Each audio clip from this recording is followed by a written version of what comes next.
नमस्कार, good afternoon. सास बहू और सेंसेक्स के आज के इस एपिसोड में आप सबका स्वागत है। गुरुवार का दिन मदद करने के लिए आपको आपकी स्क्रीन पे प्रॉफिट मार्ट सिक्योरिटीज के हेड रिसर्च अविनाश गोराक्षकर साहब स्क्रीन पे नजर आएंगे।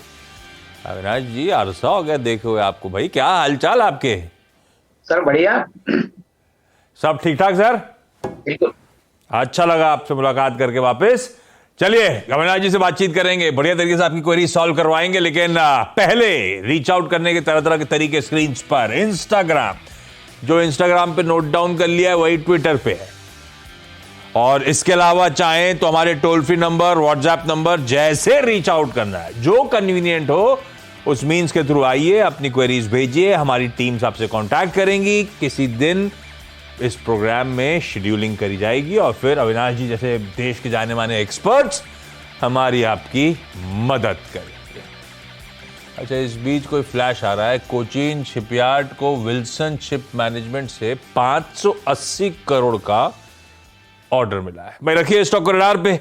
कोचीन शिपयार्ड को एक ऑर्डर, अभी कुछ दिन पहले मेरे ख्याल से 300 करोड़ रुपए की कोचीन को था कि मजगांव को था, अब वो कंफ्यूजन छोड़ देते हैं। आज की खबर, कोचीन शिपयार्ड बढ़िया रिएक्ट कर रहा है, 2% मजबूत। खैर, बड़े इवेंट्स वाला दिन था। बड़े इवेंट्स वाला दिन नहीं, बड़े इवेंट्स पे रिएक्ट करने वाला दिन था। बड़े इवेंट्स तो कल थे, उसमें सबसे इंपॉर्टेंट था फेड की बैठक का आउटकम। वो आउटकम आया पॉज नहीं, मैं सुबह से कह रहा हूं पॉज वर्ड गलत है। फिलहाल के लिए बस टेम्परली रुके हैं वो लोग, इस तरह के इंडिकेशंस हैं। फेड ने हॉकिश पॉज लिया है। हॉकिश, मैं भूल गया वो वर्ड, सुबह मैं बता रहा था आप लोग को।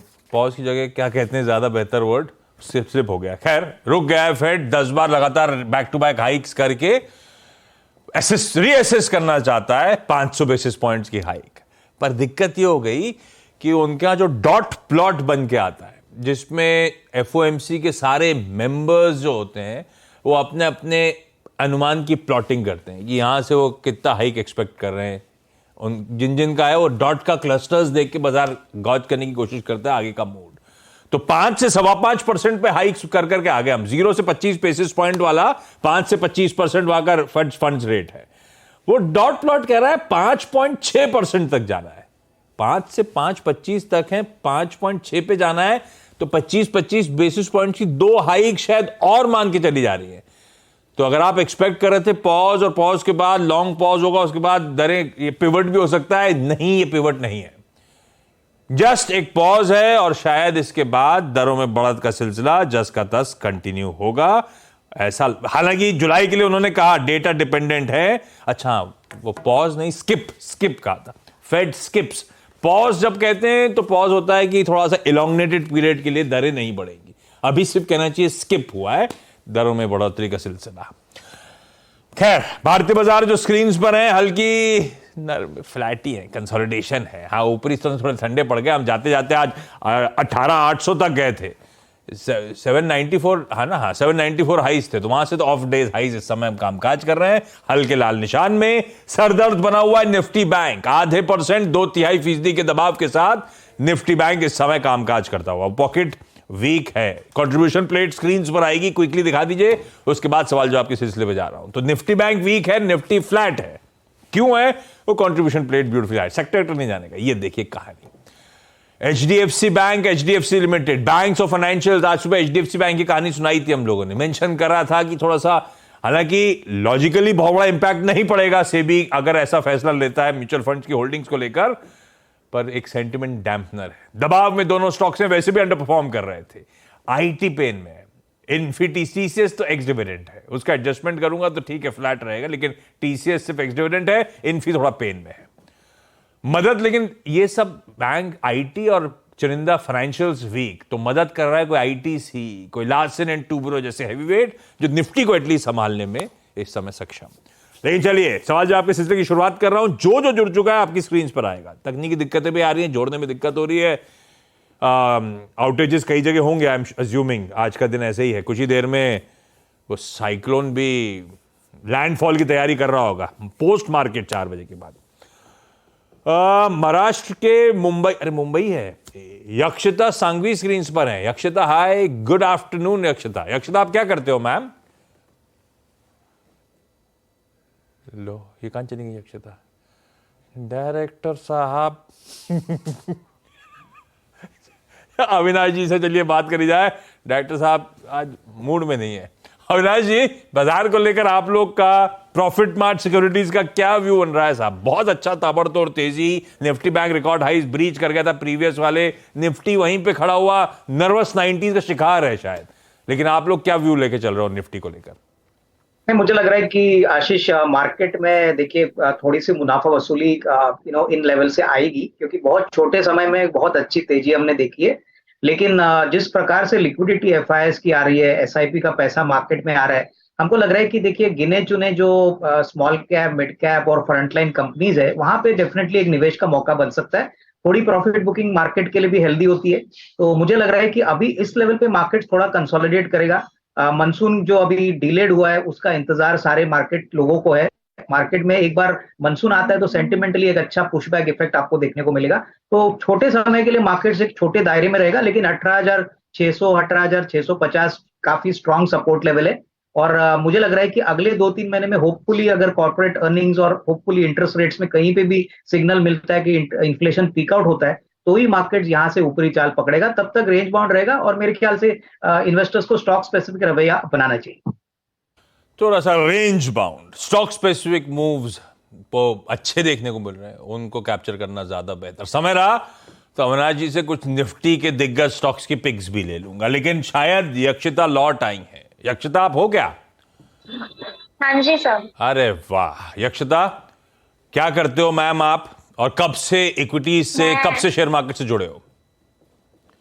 मैं एक्चुअली स्टूडेंट हूँ, लास्ट ईयर से ही कर रही हूँ। क्या कर रहे हो? लास्ट ईयर से ही शेयर मार्केट में ज्वाइन किया। स्टूडेंट मतलब आप क्या पढ़ रहे हो अक्षता? BFM, bachelor of financial market. Bachelor of financial market, BFM? हाँ जी। ऐसा भी होता है? ये BBA जैसा ही हुआ ना फिर तो ये? नहीं, BBA जैसा नहीं है, BBA से थोड़ा डिफरेंट है, बहुत डिफरेंट है। फाइनेंशियल मार्केट है प्रॉपर। सॉरी, मुझे काफी दशक हो गए ये सब करे छोड़े हुए। अविनाश जी, आपको पता था कि BFS भी कुछ होता है? मुझे तो BBA तक पता था। BFM sorry, bachelors of financial management market. Sorry यार, ये भी गलत बोला, bachelor of financial market. Avinash ji, ऐसा कोर्स पता है आपको? नहीं है, मैं तो मुझे मुझे मुझे काफी दोस्तों ने बताया। इनफैक्ट हमारे जो बॉम्बे स्टॉक एक्सचेंज है आशीष, हाँ। इनका जो ट्रेनिंग इंस्टीट्यूट है ये भी कोर्स चलाता है, बैचलर ऑफ फाइनेंस मैनेजमेंट। तो काफी लोग आजकल कैपिटल मार्केट में रुचि रखते हैं, तो डेफिनेटली इसमें काफी इंटरेस्ट आ रहा है। Bachelor of financial markets. तो ये यक्षिता, ये कोर्स करके आप इवेंचुअली कहां जाना चाहते हो? किसी स्टॉक एक्सचेंज इधर उधर प्लेस होना चाहते हो, क्या मन है? हाँ जी, लाइक अभी तो कर ही रही हूँ, मैं सेकेंड ईयर में हूँ, तो सोचना तो वही है कि सीख के थोड़ा करना है अच्छी जगह भी। तो फिर तो आप एकदम वेल वर्स्ड हो स्टॉक मार्केट से, पढ़ ही रहे हो स्टॉक मार्केट के बारे में, फाइनेंशियल मार्केट्स के बारे में। यक्षिता, फंडामेंटली अप्रोच करते हो स्टॉक आइडियाज को या टेक्निकली? कैसे चुनते हो अपने स्टॉक्स? अपने स्टॉक को मैं मोस्टली टेक्निकली चूज करती हूँ। अरे मुझे लगा आप फंडामेंटल्स कहोगे। अच्छा, टेक्निकली। अच्छा, क्या चुना था यक्षिता? पहली कोई दिक्कत आ रही है या कोई जो भी पहली क्वेरी है कौन सी है? पहली न्यूरेका है, मैंने 110 शेयर्स लिए थे 723 में अराउंड अ ईयर अगो। क्यों लिए थे? ये टेक्निकल्स देखे थे क्या उस टाइम? न्यूरेका के टेक्निकल्स तो कोविड के टाइम से तो बिगड़ते ही चले गए थे। हाँ जी। तो फिर टेक्निकल में क्या देखा था? पर उसके टाइम पे थोड़ा हाई था, लाइक 1000 उसके हाई था तभी, तो मैंने सोचा ट्राई करती हूँ। मेरा फर्स्ट टाइम था, मैंने ट्राई किया थोड़ा। अच्छा, जब आपने लिया था तो हाई से गिरा हुआ था, लगा ये चल जाएगा इसलिए घुस गई मैं। गिर गया, हाँ चल जाएगा, लेकिन अभी वापस जून में थोड़ा बेटर हुआ है, जून के स्टार्ट में। अच्छा, ये पहला था इसलिए मान लिया, लेकिन अब तो ऐसा नहीं करते ना कि हाई से इतना गिर गया अब वापस चल जाएगा इसीलिए नहीं है, अब तो टेक्निकल स्टडी करके डालते हो। ठीक है, चलो पहले हो गया। भाई अविनाश जी बचा लो, मैंने 700 750 पे लिया था, आधा हो गया पैसा। इनफैक्ट आशीष, इस कंपनी के बारे में अगर मैं बता दूं तो ये मेडिकल इक्विपमेंट में हाँ। काम करती है और कोविड के टाइम पे बहुत अच्छा पैसा बना है। कोविड जाने के बाद इनकी दिक्कतें बढ़ी और मैं देख रहा था कि पिछले 3 तिमाही में इन्होंने ऑपरेटिंग लॉस किया है, यानी कामकाजी लॉस किया है। तो मुझे लग रहा है कि देखिए, जिस प्राइस पे इन्होंने एंट्री की है, अभी वापस वो प्राइस बहुत जल्दी तो आएगा नहीं, क्योंकि जब तक ऑपरेटिंग प्रॉफिट नेगेटिव है तब तक आउटलुक डेफिनेटली थोड़ा सा क्लाउडी और थोड़ा सा नेगेटिव है।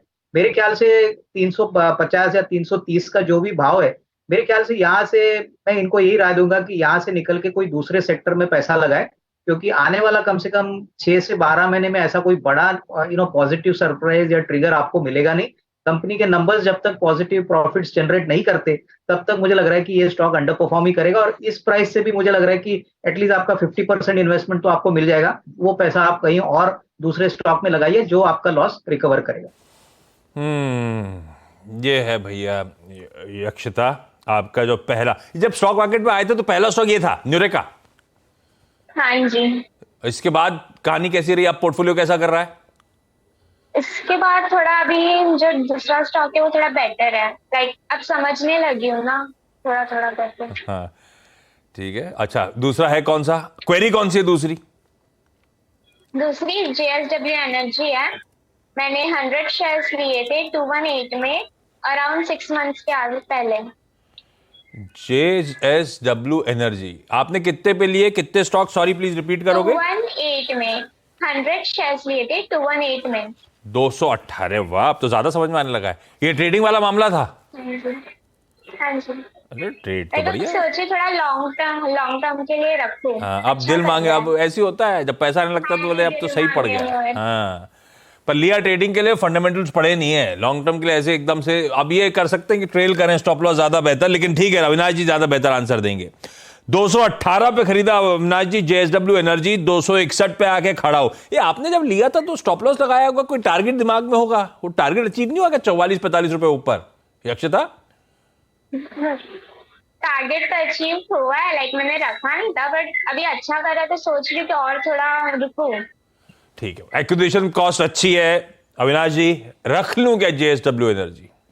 बिल्कुल आशीष, आई थिंक JSW एनर्जी में इन्होंने काफी अच्छे प्राइस पे निवेश किया है। मैं फंडामेंटल व्यू के हिसाब से कहूंगा तो अभी भी इसमें अच्छी रिस्क रिवॉर्ड बनेगी, क्योंकि देखिए कंपनी के नंबर्स काफी अच्छे आ गए हैं, आने वाले साल में भी अच्छा ग्रोथ आएगा।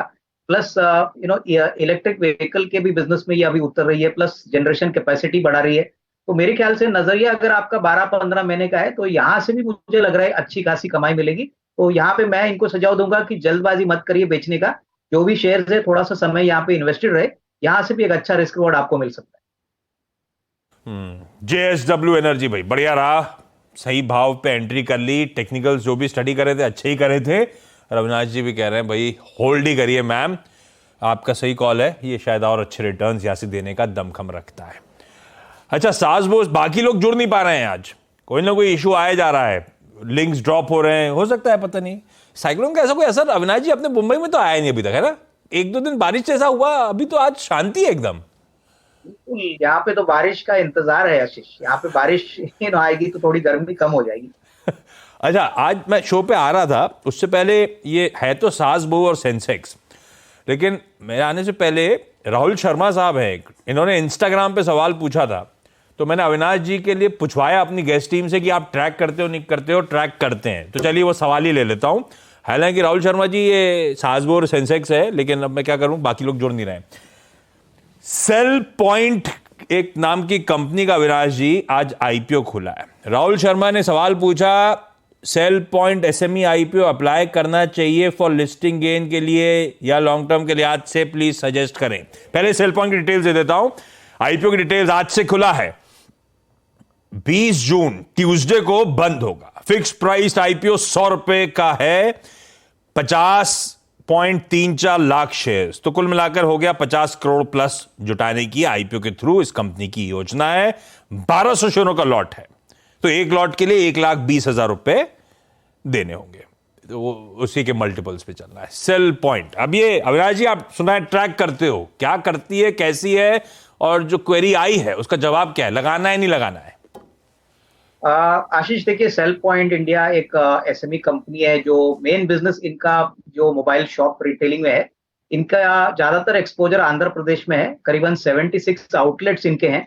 और बेसिकली ये एप्पल के प्रोडक्ट, सैमसंग के प्रोडक्ट, सारे जो लीडिंग ब्रांड्स के टेलीकॉम प्रोडक्ट्स रिलेटेड होते हैं वहां पे ये हॉक करते हैं। तो डेफिनेटली कंपनी का रेवेन्यू प्रॉफिट अगर हम देखें तो काफी अच्छा है। करीबन 20 साल से ये बिजनेस कर रहे हैं और ये 20 साल में कभी भी इन्होंने कोई लॉस रिकॉर्ड नहीं किया है। तो कंपनी का मानना है कि आने वाले समय में इनका जो आउटलेट का नंबर है वो भी काफी सिग्निफिकेंटली बढ़ेगा। ये आंध्र प्रदेश से निकल के दूसरे स्टेट्स में, जैसे बिहार में भी जाने वाले हैं, तेलंगाना में जाने वाले हैं। नंबर्स की बात करें तो करीबन 280 करोड़ का इनका फर्स्ट 9 मंथ्स का रेवेन्यू आ गया है, करीबन 5 करोड़ का प्रॉफिट आया है। तो मुझे लग रहा है कि देखिए लिस्टिंग गेन्स में तो थोड़ा पैसा बनेगा, बट अगर किसी को थोड़ा सा लंबा नजर से इसमें इन्वेस्ट करना है तो एक अच्छा विकल्प है, क्योंकि B2C वाला बिजनेस है और मार्जिन आने वाले समय में इंप्रूव होंगे, ऐसा मैनेजमेंट का मानना है। तो एक अच्छा विकल्प है, लेकिन मीडियम टू लॉन्ग टर्म के लिए पैसा बनेगा, ऐसा मुझे लग रहा है। तो आपके निवेशक को अगर लॉन्ग टर्म में पैसा लगाना है तो ये एक अच्छा IPO SME स्पेस में साबित हो सकता है। अच्छा IPO हो सकता है लॉन्ग टर्म के लिहाज से। आपकी होपफुली क्वेरी सॉल्व होती हुई Rahul ji, cell point India को लेकर। यक्षिता, अगला सवाल कौन सा? हाँ जी, नहीं सर इतना ही है, अगला है। हाँ, यही तो होते हैं, यही देव थे। डन। अक्षता, आमतौर पर ऐसा होता नहीं, सबकी क्वेरी सारी सॉल्व हो जाए। लकीली आपकी हो गई है। थैंक यू सो मच जुड़ने के लिए। थैंक यू, कोई इशू नहीं। बेस्ट ऑफ आपकी स्टडीज के लिए। और फाइनेंशियल मार्केट में अविनाश जी जैसे दिग्गज, आप उनसे इंटरेक्ट कर चुकी है। अविनाश जी जैसे दिग्गज आपकी मदद कर देंगे प्लेसमेंट में। अविनाश जी प्लीज देख लेना, आप मदद कर देना यक्षिता की। अभी तो टाइम है, अभी तो सेकेंड ईयर में ही है यक्षिता। अच्छा, कार्यक्रम की शुरुआत में आज सीरियस ले रहे हो, मैं मजाक कर रहा हूँ, वैसे अविनाश जी की मर्जी। लेकिन अविनाश जी, कार्यक्रम की शुरुआत में निफ्टी के साथ साथ मैं बोल रहा था कि कुछ स्टॉक्स वॉक्स निफ्टी 50 के कॉन्स्टिट्यूएंट्स सबसे प्रिफर्ड इस हाइस पे नीचे की तरफ तो जो ले लो चल जाता है, गलती भी माफ हो जाती है। अभी बाजार जिस स्तरों पे आगे खड़ा हो गया अविनाश जी, वो क्या है, अब मुश्किल हो गया है हम रिटेल के लिए, कौन सा चुने कौन सा नहीं चुने। रिकॉर्ड हाइस पे खड़े हुए, कहां कंफर्ट आ रहा है, नया पैसा अगर आपके हाथ में आ रहा है तो कौन सा निफ्टी 50 के 1-2 स्टॉक्स हैं जिसमें आप लोग निवेश कर रहे हो? देखिए, मुझे लग रहा है आपने सही कहा कि निफ्टी जब रिकॉर्ड हाइट की तरफ आता है तभी खरीदना बहुत ही चैलेंजिंग होता है। तो हमारा मानना है कि देखिए, कैपिटल गुड्स एक अच्छा सेक्टर है, ऑटो एक अच्छा सेक्टर है। हमको लग रहा है कि ऑटो में अभी भी तेजी बरकरार है, तो M&M एक अच्छा विकल्प रहेगा। उसके बाद लार्सन एंड टूब्रो, यहाँ पे भी हमको लग रहा है कि बहुत सारे अच्छे नंबर्स आने की उम्मीद है। तो यहाँ पे जरूर एक छोटा इन्वेस्टमेंट आप कर सकते हो, लेकिन मेरे ख्याल से SIP के पॉइंट ऑफ व्यू से ग्रेजुअली निवेश करिए, क्योंकि मार्केट आपको जरूर मौके देगा और आपको ये जो गिरावट आ रही है उसका फायदा डेफिनेटली लोअर लेवल्स पे ऐसे स्टॉक्स खरीदने को लेना चाहिए। ये है, देखिए इस तरह के स्टॉक्स तो एक मुश्त तो यहां पे भी नहीं डालना जो पसंद आ रहे हैं। SIP के थ्रू हल्के हल्की खरीद, कोई भी गिरावट आ रही हो तो ज्यादा कंफर्ट होगा। खरीदना क्या है, गिरावट में लार्सन एंड टूब्रो, गिरावट में महिंद्रा एंड महिंद्रा जैसे दिग्गज स्टॉक्स हैं, पर इसमें एक मुश्त नहीं, इनमें भी हल्की हल्की खरीद करें, एक्यूमुलेट करते चलें, ज्यादा बेहतर वर्ड इन स्टॉक्स के लिए। अविनाश जी, थैंक यू सो मच जुड़ने के लिए, बढ़िया तरीके से सारी क्वेरी सॉल्व करने की। सॉरी वो बाकी लोग जुड़ नहीं पाए आज, पता नहीं क्या दिक्कत हुई, लेकिन यक्षिता की बढ़िया तरीके से क्वेरी सॉल्व करने के लिए प्लीज धन्यवाद। ब्रेक का समय, ब्रेक के उस पर लौटूंगा तो एक क्विक का मार्केट चेक। स्वागत है। एक दिक्कत, बैंक निफ्टी की वीकनेस बढ़ने लगी है। स्क्रीन पे निफ्टी बैंक, ये देखिए 2/3% दबाव। हम जब शुरू कर रहे थे तो इस तरह का प्रेशर नहीं था, प्रेशर था पर प्रेशर एग्रीवेट हो रहा है। दिन के लोज पे निफ्टी बैंक जरा क्लोजली वॉच आउट करिएगा। आज वीकली एक्सपायरी का दिन, आज के शो, लेकिन साजबो सेंसेक्स में इतना ही। नमस्कार।